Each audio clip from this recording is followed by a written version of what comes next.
Hello, তোমাদেরকে তো দেখানোই হচ্ছিল না যে মেলা থেকে আমি কি কি কিনেছি। চলো আজকে তোমাদেরকে দেখিয়ে দিই।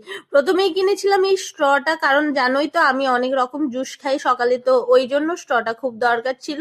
ওই 20 টাকার মতো নিয়েছিল। আর এই দেখতেই পারছো এত সুন্দর একটা উইন্টারের টপ নিয়েছি, খুব দারুণ।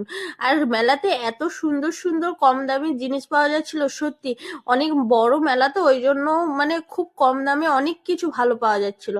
আর দেখতেই পাচ্ছ এই টপটা স্পেশালি আমার বরের খুব পছন্দ, তাই কিনে দিয়েছে। এই টপটার দুটো সেট, উপরে জ্যাকেট আর নিচে একটা গেঞ্জি টপ। এই গেঞ্জি টপটা আমি এমনিও পরতে পারি, আর জ্যাকেটটা তো ডিজাইনটা খুবই ভালো। আর কি এনেছি চলো দেখাচ্ছি তোমাদেরকে। এই যে একটা টপ কিনেছি, একটা কুর্তি। এই কুর্তিগুলো খুব ট্রেন্ডিং কুর্তি, আমার কাছে ছিল না, আমি তাই জন্য নিয়েছিলাম। কিন্তু ব্যাড লাক, এটা আমার কিন্তু হয়নি, তো আবার রিটার্ন দিতে যেতে হবে মেলাতে। আর একটা নিয়েছি ওয়ান পিস, দেখো ওয়ান পিসের ডিজাইনটা দেখলে তোমাদেরও খুব সুন্দর লাগবে। দেখতেই পাচ্ছ ওয়ান পিসটা, এই যে খুব সুন্দর একটা ডিজাইন আছে, সব থেকে বেস্ট তো আমার এটাই লেগেছে।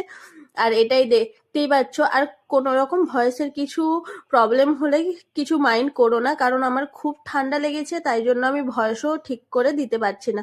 তো যাই হোক, চলো তোমাদেরকে দেখাই আর কি কিনেছি। আর এইটা খুব সুন্দর একটা সোয়েটার কিনেছি, তোমাদের দেখলেই পছন্দ হয়ে যাবে। দেখতেই পাচ্ছ অনেক দিন ধরে আমার এইরকম একটা নেওয়ার ইচ্ছে ছিল, আর মেলাতে ফাইনালি পেয়ে গেছি আমি। তো তাই জন্য নিয়েছি। দেখে তোমাদের কার কার কোনটা পছন্দ লাগলো অবশ্যই জানিও। বাই।